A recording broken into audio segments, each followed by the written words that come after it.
మన Vijayawada project first slab అయితే ready చేసుకున్నాం. అలాగే ఈ వీడియోలో ఒకసారి మనం స్ట్రక్చరల్ పార్ట్ అనేది ఒకసారి చెక్ చేసుకుందాం. ఈ ఫస్ట్ స్లాబ్కి వచ్చేసరికి మనం 2 వే స్లాబ్ అయితే వేసాం. మనకి 1 వే స్లాబ్కి 2 వే స్లాబ్కి డిఫరెన్స్ ఒకసారి చెక్ చేసుకుందాం. మనకి ఎక్కువ స్పాన్ ఉందనుకుంటే మనం కంపల్సరీ 2 వే స్లాబ్కి అయితే వెళ్ళిపోవాలి. ఎందుకంటే లోడ్ బేరింగ్ అనేది ఎక్కువ ఉంటుంది కాబట్టి 2 డైరెక్షన్స్లో మనకి ఫుల్ సపోర్ట్ ఉండాలి కాబట్టి 2 వే స్లాబ్ అయితే రెడీ చేసుకున్నాం. అలాగే 1 వే స్లాబ్ అంటే మనకి ఎక్కువ స్పాన్ లేదనుకుంటే మనం 1 వే స్లాబే కంటిన్యూ అయిపోవచ్చు. అలాగే మనకి స్టీల్ అనేది 2 వే స్లాబ్కి కొంచెం ఎక్స్పెన్సివ్ అవుతాయి బాగానే. 1 వే స్లాబ్తో కంపేర్ చేసుకుంటే కొంచెం ఎక్కువ అవుతాయి.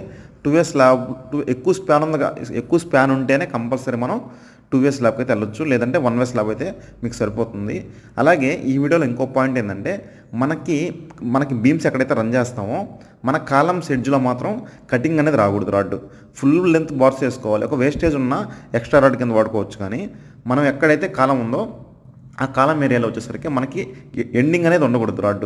మనకి దానివల్ల మనకి సపోర్ట్ అనేది బ్యాలెన్స్ అనేది కొంచెం సపోజ్ ఇప్పుడు కాకపోయినా ఫ్యూచర్లో అనేది కంపల్సరీ ప్రాబ్లం అవుతుంది.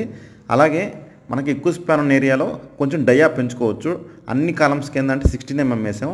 ఎక్కువ స్పాన్ ఉన్న దగ్గర 20 mm ఇలా స్పాన్ ఎక్కువ ఉన్న ఏరియాలో అయితే కొంచెం ఎక్కువ డయా వేసుకోవడం మంచిది. Thank you friends.